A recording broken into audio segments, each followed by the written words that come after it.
Hello, everyone. My name is Lucy Woolfenden, and welcome to CMO Therapy, a podcast that's hopefully going to help you navigate your way through your marketing journey. Because let me tell you, I get it.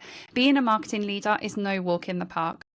In each episode, we dive headfirst into the world of marketing, where uncertainty, tight budgets, and fierce competition is just the beginning of the rollercoaster ride. But guess what? You are not alone in this. Why go solo when you can tap into the powerhouse of insights from some of the most awesome marketing leaders in the game? And look, the title might include the word therapy, but we are not just talking about challenges here. We are tackling them head on. So join us as we deep dive into the nitty gritty, share war stories, and unlock secret strategies. And get ready for no holds barred conversations because sometimes I have no filter. So if you are a chief marketing officer, a marketing lead, or just someone looking to up their marketing game, then I am so glad that you are here with us today. So the title for today's podcast is Fractional Attraction. I love that. And where this has come from is over the past couple of years, we've seen quite a surge in the number of fractional CMOs in the market. And I think the instability of the economy at the moment is probably the most obvious factor driving that growth. But it's not showing signs of slowing down. In fact, it's kind of increasing even more day by day. And we've seen a lot more senior leaders that are moving into these fractional roles. So I reached out to Lucy to better understand the impact of these fractional roles. So, for example, when do you hire a fractional rather than a CMO rather than taking on a full-time permanent role? And what value do they provide? So thank you very much for joining me, Lucy. I have to say, my AI agent after this that does the transcript is going to get so confused with the Lucy. So this is going to be fun. But would you mind giving a very quick introduction? Of course. Hello, I'm Lucy Woolfenden. 20 odd years in marketing, started off agency side and then went into tech with Skype. So then spent 3 or 4 years leading campaigns and partnerships at Skype, and then went on to Sterling Bank, where I was head of growth and launched there, and then on to Yolt, which is a money app, and as CMO. And really I think I started out on my own about 5 years ago. And at that point, nobody called it anything fractional. I was the part-time CMO because there was no such thing as fractional. And I started off with 4 clients, 1 or 2 days a week. And the reasons that I got into it was I really wanted that control back. I had 2 children. I didn't want to be in the office every day. I didn't want to be traveling as much as I'd loved all the travel I'd had in my career up until that point. It just wasn't practical at that stage. And I really loved that early stage of really getting in and working out the problem and getting through and building the initial part of the marketing team. And that's really how we've developed into the Scale Up Collective now. Is we come in as a marketing partner, we build out the insights, the strategy, either bring in a fractional team or hire a full team depending on what the need is. And so for the last 5 years, been working as a fractional and bringing on other fractionals. I think it was about 2 years ago that we actually stopped using the phrase part-time and jumped on the fractional bandwagon as it was. But it's really interesting actually, because I saw a stat the other day that the CMO role is missing from 30% more org charts than it was 5 years ago. Wow. And definitely I think we were talking about this earlier, but when I started the Fractional CMO matchmaking platform, I had 100 people sign up for it in the first, I think it was 2 LinkedIn posts. That's crazy. And the caliber of people was incredible. And I'd say over half of them are doing it because they were they prefer to be in full-time work, but those opportunities weren't out there at the moment. So in the meantime, they're working as a fractional. There's definitely some people like myself that chose it as more of a lifestyle point.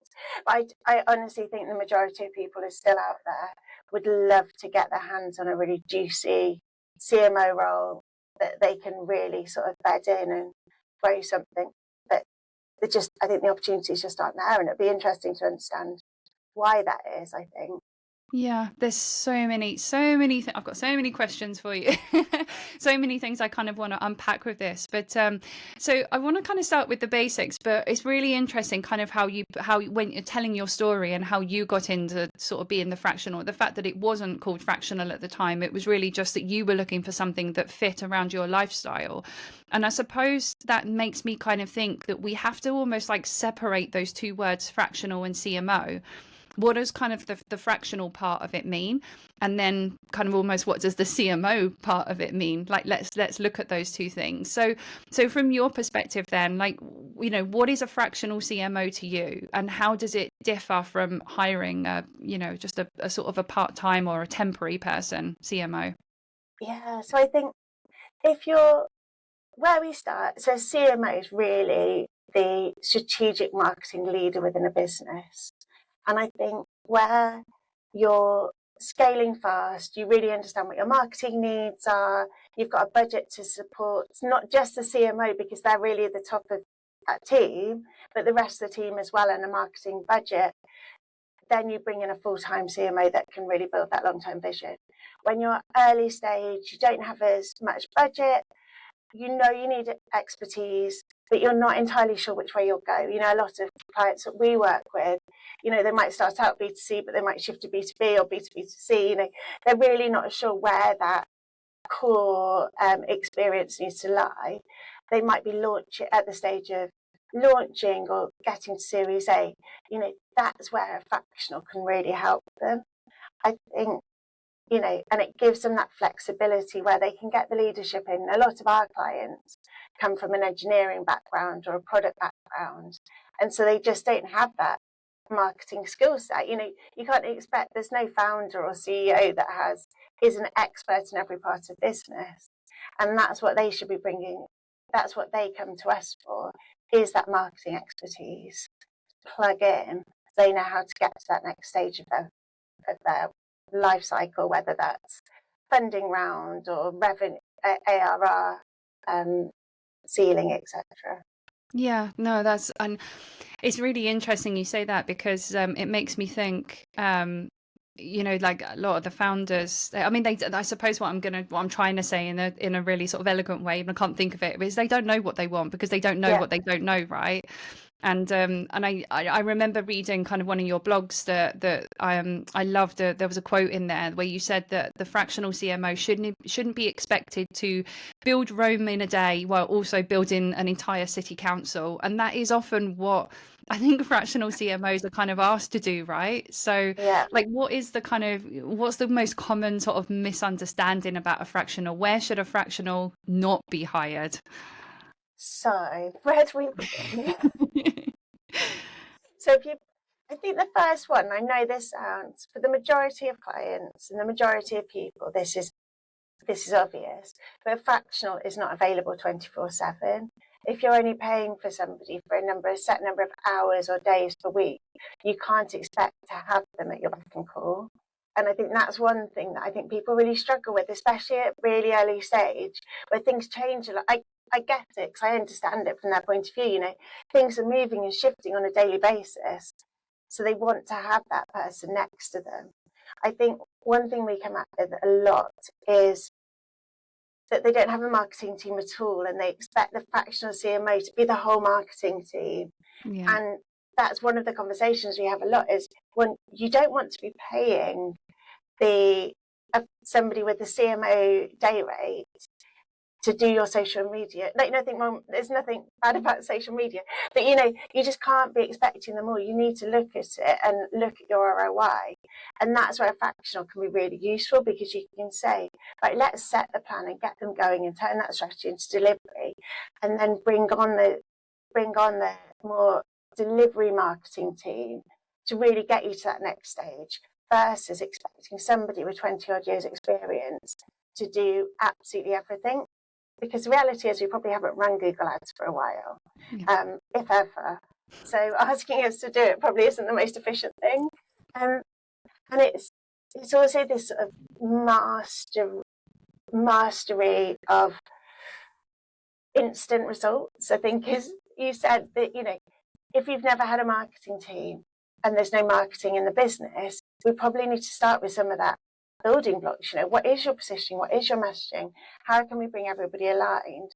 What should a marketing function do, like, for your business? So from your business goals, how can a marketing team person actually support that? How does it fit in with your sales team or your product team? Which part of the journey do we start with? I think there's so many questions we need to get through to work out, where are they going to be most useful and how do they fit into your business? So I was going to say, if you was a fractional, you are a fractional CMO. To the kind of fractional CMOs out there, or when you found yourself in this position, then what types of questions are you asking scale-ups or startup firms to kind of establish whether it's the right time, whether they do actually need a fractional CMO, and also what are those kind of red flags or warning signs that it's the wrong time as well? Yeah, it's so interesting, isn't it? I think we'll talk to them about what marketing do they already do? Do they already have, sometimes there'll be a marketing team already in, and maybe the marketing, the CMO's gone on maternity leave or has left for a reason, and they need to fill that space for the next 6 months. That could be one. So it's more about what are your business goals in the next 6 months? Where is the skills gap within your team that you really need to build? Is it about, if they're looking at going into a big brand repositioning, then we'll find a different fractional CMO than if they're, we've really invested in our brand, we've really invested in our positioning and our insights. Now we know that these 3 channels are the right ones. We need to get them working really hard. We'll find a different skill set to come and plug that gap. I think things about what their expectations, what is this budget, just to talk some numbers, if somebody says to me they've got a marketing budget of £30,000 for the next year, then there's no point investing any of that in a fractional CMO. Because actually that equates to about £2,500 a month. You're probably looking at somebody just coming in and doing some of the basics, like bringing a really good freelance marketing manager that can come in 2 days a week and just get you going and set up and improve some of the current comms. That's what you'll get for 30k. So some of that, I think, expectations of what they need to happen. So if it's, we need growth next month, well, go and get it, then it's probably go and get some direct lead gen activity going on versus bring in a fractional. So it really is about how they can fit in with the rest of the team, what the goals are, is it realistic, have they actually got the budget to spend on any plan once they've got that? Because I think it's something that definitely one of the problems is that people will either bring in super senior people because they know they need that strategy, but then they spend all the budget on super senior people and they don't have any delivery, or they think they can just bring in very junior people who are wonderful and work really hard and will be amazing marketeers, but do need that direction and support to know where to go, because otherwise you just get a lot of that sort of rabbit in headlights, trying everything. You've got founders and tech teams and everybody telling the marketing team they need to be doing different things every week, and the poor marketing team are just doing 100 things and not knowing, and every week they're changing direction and not achieving anything. And that's where a fractional CMO can really come in and guide them and build those relationships in-house and really help to communicate and show what a good marketing team can deliver for the business. Yeah, I like that. So what is the, because I think you were saying there, which is brilliant. Like, I mean, it starts, with the goals, the organization and what that they're hoping to achieve.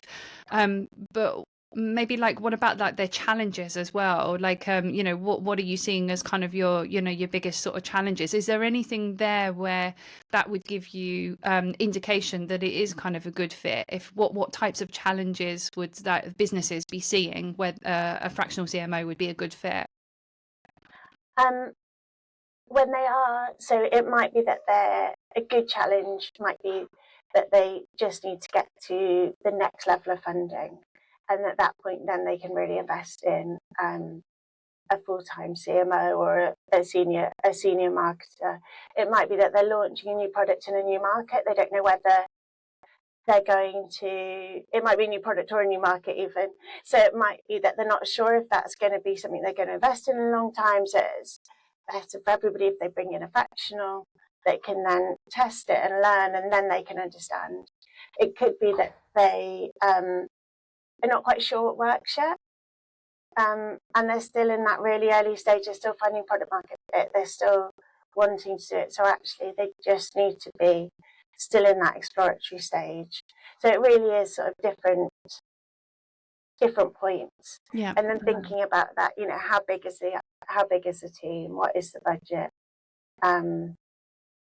You know, if it's really complex needs, for example, and they've got a huge budget and they've got a big team, then that will need a full-time CMO. Yeah, exactly. No, that was brilliant. The list of the challenges, I think that was perfect. Have you ever had that situation then when you've kind of walked into a business and thought, you know, well, you you don't need a fractional CMO, you actually just need a proper marketing team and some sleep here. So have you ever had that? Yeah, definitely. Especially at the I think it's a point if a couple of ones. So I think if there was one, for example, where it was a few businesses integrating into one, so and there was no clear marketing team, and I think at that point they need somebody in-house that can really develop not just the marketing strategy, but also the role of marketing within the business. So they're developing those relationships. They're really working through the customer journey, so with sales and product and customer service, and really making sure that marketing is there at every touch point and that it feels collaborative. Really working with the management team to understand what the goals should be hitting. You know, that isn't where you need a marketing strategy or somebody on a day or 2 a week. That's where you need somebody full-time in-house building that function. Yeah. I also think where there's a lack of clarity on business strategy, I think that also makes it really difficult for a fractional to come in and do a good job. You know, the classic, somebody's only as good as the brief they're given. But if you're not given a brief and you're just throwing everything at you and it changes daily, then, you know, you're not going to see that much progress in a couple of months. And therefore the fractional, but to the business will seem like it's a failure. But actually it's because they're not sure what they need to be done because it changes every week. Yeah, absolutely. And I mean, this again is, you know, I hear this all the time with CMOs that have started a new role where there's a lot of excitement within the first few months and they're pulled in every direction, you know, talking to all of the different business leaders who all want a piece of that person. Yeah. But I think also that's where, and I think this is something that I've had to get better at over the years, where you have to have the confidence to be able to say, let's just stop a moment and we need to be able to really understand and build out what the direction is, what the goals are, what we want to achieve, and let's be clear about that. And I think you can get caught up in the excitement and you do want to do, I think marketers are generally people pleasers. So we want to be able to say yes, and of course we'll do it. And of course we don't mind working hard. But you know, that can often lead you into a position that you then can't actually achieve those goals. So I think it's about stepping back and making sure that there aren't any inconsistencies with understanding what you're trying to achieve, that it is really clear what you're going to do. You've got a clear communication. So if things that you're testing don't work, you'll be able to talk about that. I'm really clear with actually what that budget is going to cost to them for your time, but also what else that's going to need. So when we have, you know, crazy, we're going to go from 0 to 1 million in a week, you know, you've got the confidence to go, yeah, well, without about £50 million, that's probably impossible. And it is easier said than done because, you know, we are, at the end of the day, fractionals are freelancers and they're running their own small businesses and they want to be able to make that sell. So But I think that's where, from my perspective, once you do that, you find the good clients, because they're the ones that will listen and appreciate that and respect your point of view. And it's also a good litmus test, as you talked about red flags earlier, that if you can't have that honest conversation with them at the beginning, it's not going to be a good working relationship for either side. There's not going to be good results. That's such a good point. Yeah, definitely. Has there been, what does kind of a typical day look like for you? And the reason I ask this question is because, just to give a little bit of background first, is that I hear all the time, people, I'm just going to say it like it is, but people branding themselves kind of fractional CMOs. And, we talked about this before, right? They're not really kind of fractional CMOs. This is fine, but they're very good kind of marketing consultants, going in there more, maybe a little bit hands-on with delivery, helping them with, certain projects and things like that. So, I mean, what does just to kind of set expectations, I suppose, maybe for people out there that are looking to move into the world of being kind of a fractional CMO, what does a typical day look like? How hands-on would you get? Yeah, so I think this is, and it does vary. I think day to day it does vary significantly, and I actually really love that. My idea of boredom is doing the same thing over and over again. So, but it should be a blend of that sort of strategic leadership and hands-on guidance. So, mentoring and supporting the marketing team members, making sure they're working to their best and their understanding and being able to deliver and growing their skill set. It's about those strategic planning and making sure, have we communicated? It's all very well having a strategic plan, but have we brought that down into what that means for delivery? And does the business and the marketing team understand what's needed week on week to actually reach those plans? So working on that constant positioning and messaging frameworks, looking at those, reviewing the measurements. I wouldn't say in an ideal world you wouldn't be looking at Google Analytics or any of the analytics tools. You'd be working with the team to understand what's working, what's not, making sure the decisions are right about what we're learning. Then we also do quite a lot of running workshops and helping people understand what the customer needs are, especially at scale up. We're a bit obsessed with audience insights and really understanding the idea that if you understand your customer, you're going to be able to sell to them better. Isn't rocket science, but really helping to build that across the business as well, so that every touch point is the same.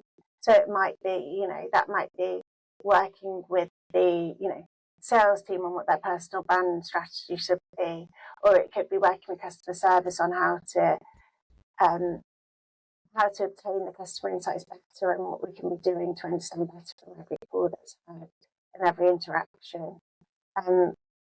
We do a lot with supporting product teams with roadmaps and working through prioritization based on customer need versus productivity, about fundraising, depending on what stage we tend to work with around up to Series A. So then, is that actually being part of the pitch, or is that answering specific investor questions? So there's so much, I think, is in the day. But yes, it should be more about that strategy and leadership versus being the person to set up the Google ads and to do the social media, write the social media posts, etc. I remember reading a post on LinkedIn by someone, and I'm probably going to completely kill it now, but the takeaway that I got from it was that with the kind of the fractional CMO role, you are enabling the team, almost like, I suppose, doing yourself out of a job. You're enabling them so much that they kind of don't need you anymore. That's sort of the difference. Yeah, I think so. But I think I'd say that that's all managers and leaders should be doing that. It shouldn't be about, you should be helping them to be able to achieve that and always learn, for them to always be learning and adding skills. Yeah. Versus sort of you taking it off them and saying, don't worry, I'll do it. Yeah. But yeah, I 100% agree with that. Although theoretically we shouldn't be doing ourselves out of work. We do a scale up, really we want to get them to the stage where we want to deliver bring in a full-time team, because it's a certain stage, any sort of fractional, it's not that we need to be changing. If you're getting the growth and you're scaling, you need to bring in a full-time team. So it shouldn't be a forever that you work with a fractional team. No, and do you know what? I don't know about you, but there are many, many stories where I've heard of a lot of CMOs moving kind of to be fractional, but actually having that one client that they work with repeatedly over the space of a year or two, and then being taken on full time when the business is ready to take them on, which I think is actually probably the right way to do. I mean, what a wonderful way to know that the relationship works both ways and it's the right Yeah. culture for you. And, you know, by the time we get to CMO level, have a bit more of an idea of what we want out of the job. And that's not just what the brand is, it's also the culture that we're going to work in, and how we're going to be challenged. And, you know, so I think that is the best way. And definitely I hear that as well. And I think it's wonderful when that happens. Yeah, no, I love that.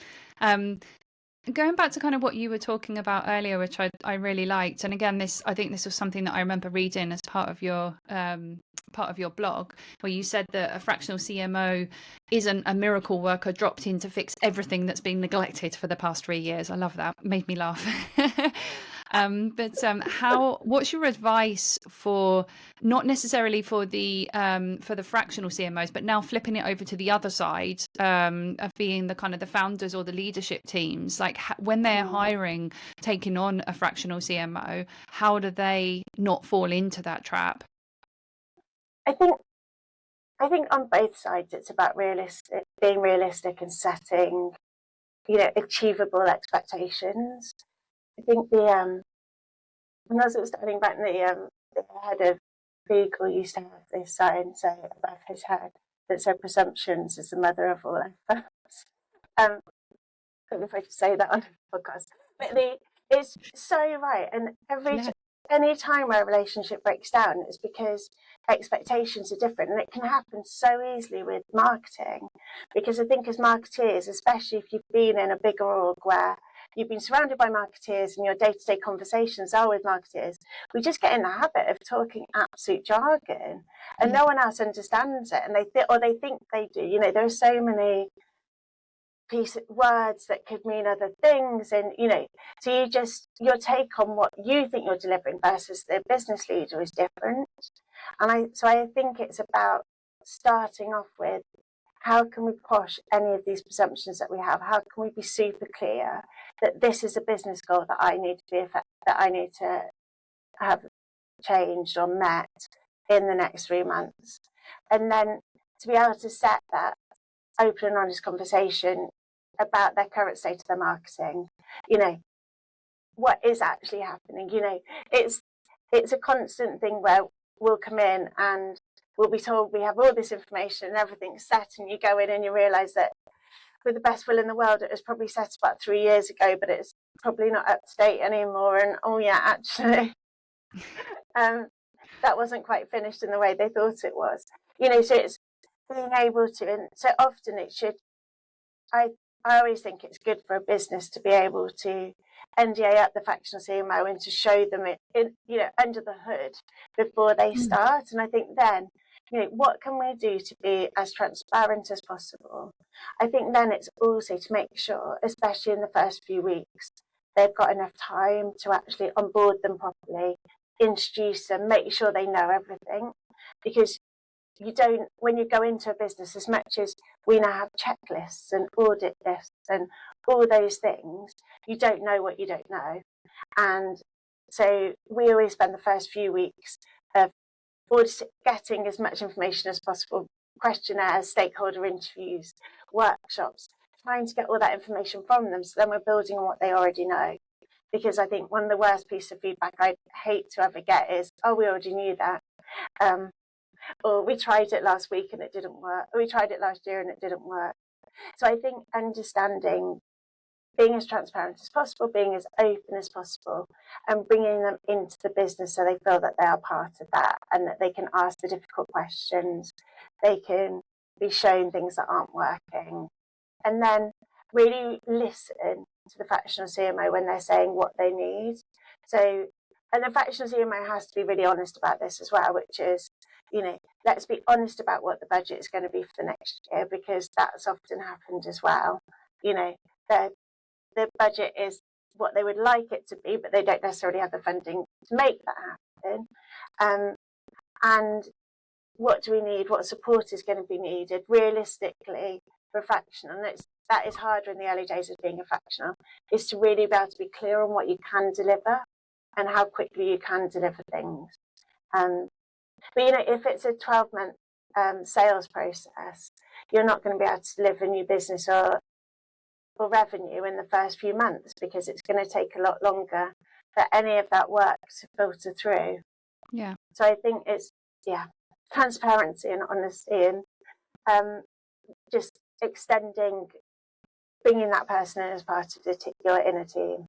It's a really difficult one, isn't it? Because I always use that analogy. I'm sure I've said it on another podcast before, where, when you ask people, if you ask me to describe my dream car or what I want, I would describe what car is on my driveway at the moment, because that's all I know. I don't know anything about cars. And I think sometimes when you sort of have, I feel a little bit for founders when they're sitting there thinking, I know I need to do some marketing, but they're not marketing, experts, professionals. So sometimes, I can imagine us sort of sitting there in front of them and saying, well, what do you want? Well, oh, I don't know. Like, I just want a nice website, or I don't know. Like, but I think the jargon, like breaking down the jargon, is a really, really fantastic point. I had this example from a company a while back where, we use the normal kind of buying journey of the like awareness, like the AIDA model, like awareness, interest, desire, and but actually I broke it down into almost like using the dating analogy, where you got to get someone to like you first, then you need someone to sort of say I love you. What's that indication? What's that intent of like I love you? What's the equivalent in our world?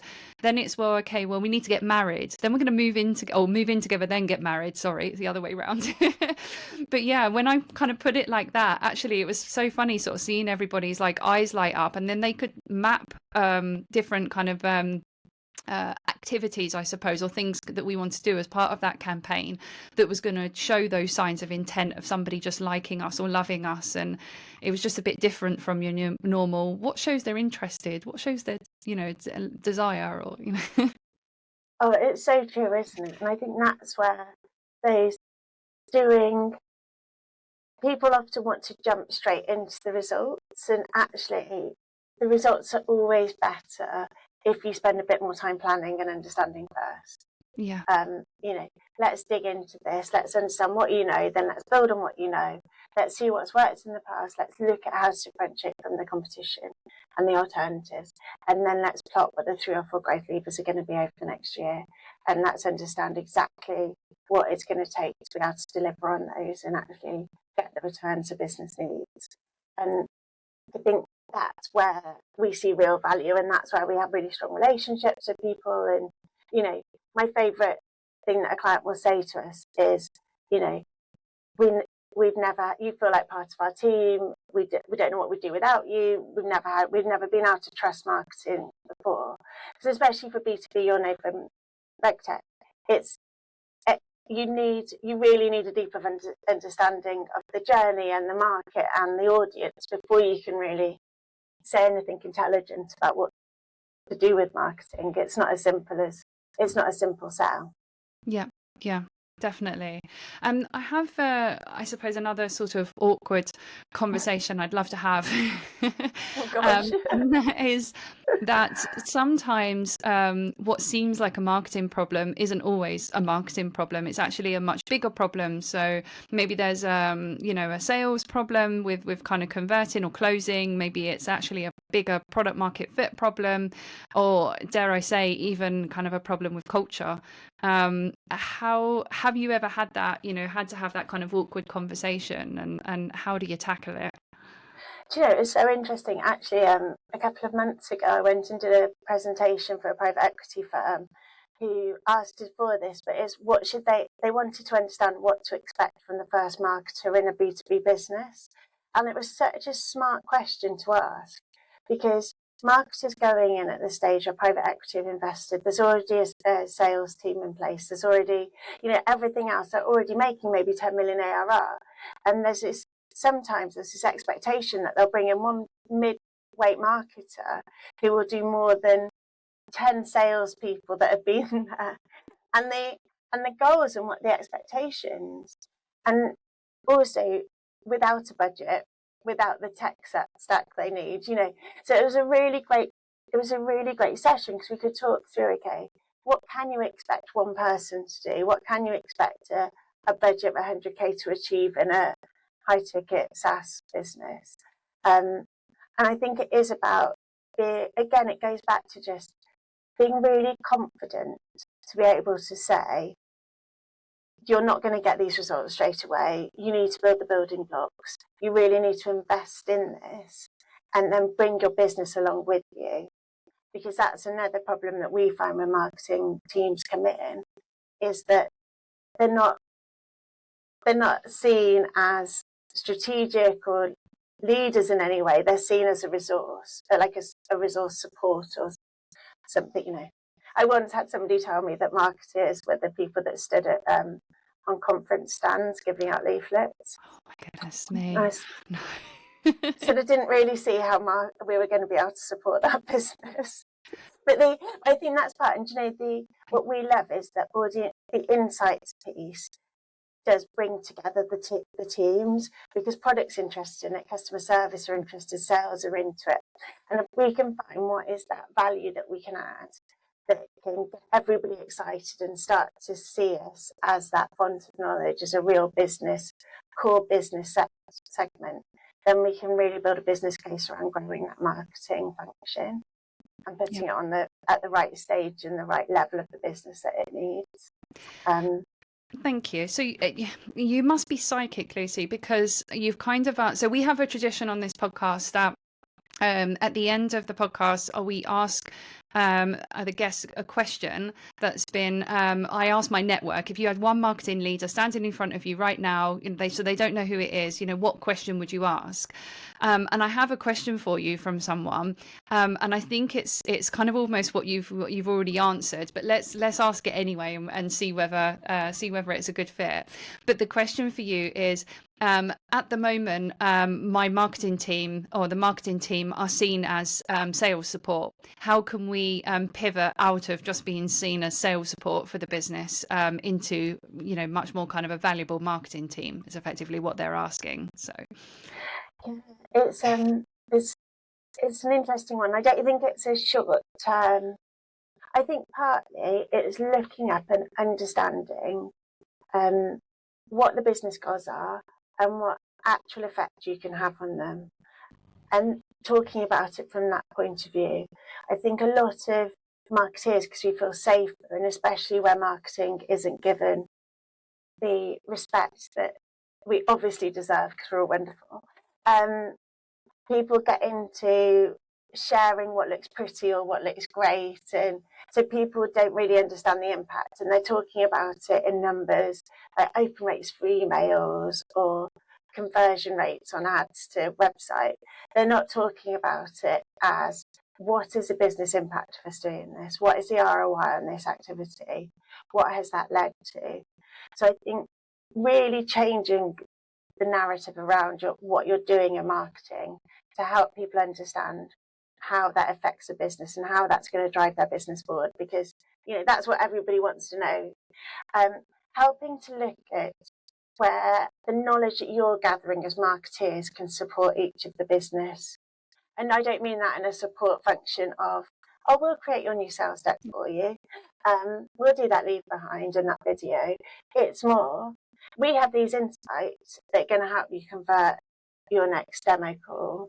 Or for customer service, we've learned this about our customers and this is what they're worried about. So we'd suggest building this in as part of your automated flows, etc. So really thinking about what value can we add at a business level and how can we talk about it so it drives. I do think it's a longer term. Ideally, we'd all start with business goals that we then have, in sales and marketing would share some of those business goals, or at least, and you're measuring it. Like one classic, I don't know if you've had this, is, the sales team are using Salesforce, marketing team are using HubSpot. That they're talking. A classic one is this: I go into a business and the sales team will say, we just get absolutely no good leads from marketing. Yeah. And marketing team will say, we send them loads of leads every month and they don't convert any of them. Yeah. And you look at it and they're looking at different numbers. They're not measuring, they don't understand what that lead's happening to there. So there's bringing that together, so they're all at least starting to sing from the same hymn sheet in the first place, and understanding not about number of leads that marketing are doing, but the quality of leads and how we can really build on that and work together. So at Yolt, we developed cross-functional teams, I think, for each part of the journey, a customer journey, and we'd have somebody from product, someone from UX, someone from marketing, or someone from customer service, because our customer service did all of our insights. And that really helped to build teams. So cross-functional teams had their own, they're working together hand in hand, which creates a relationship. They had shared goals, which created a relationship, and it just changed the dialogue. And so that's also an option, but I feel that's further down the line, especially for the big businesses. That's quite a hard one to implement quickly. Absolutely. Yeah. It's quite interesting, isn't it, that, from a marketing perspective, we're very good at kind of thinking about who our target customer is and implementing strategies to convert those prospects into kind of customers. But actually, sales, product, customer success, they're our customers too. Yeah.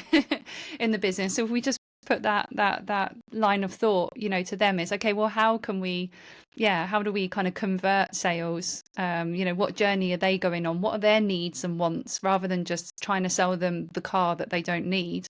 Ask them how they're getting from A to B journey and what that looks like to them, and then where we can help on that. Maybe I took that analogy too far. No, it is. I think definitely, and I think now we just all work better. We'll all work better together, and also we'll enjoy our work more. Because it's the worst part is where sales and marketing don't respect each other, or product and more B2C, but product and marketing don't respect each other, and there's no collision. We're not working on the right product features next, and we're not working on those flows in app, and so I think it's win-win all round, but totally appreciate and feel sorry for anyone that's in that situation. Perfect. I hope that's answered the question, whoever asked it. But thank you so much. There's so much more I'd love to talk to you, but we've run out of time for today, and maybe we'll have to get you back on again and do another conversation. So it's been really, really helpful. I'm assuming everyone can find you on LinkedIn and connect and reach out to you, and or reach out to the name of the company. The Scale Up Collective. So connect with me on LinkedIn, and then I'll direct you. Perfect. That's great. Thank you so much, Lucy. Thank you. Thanks so much. Have a great day. Bye.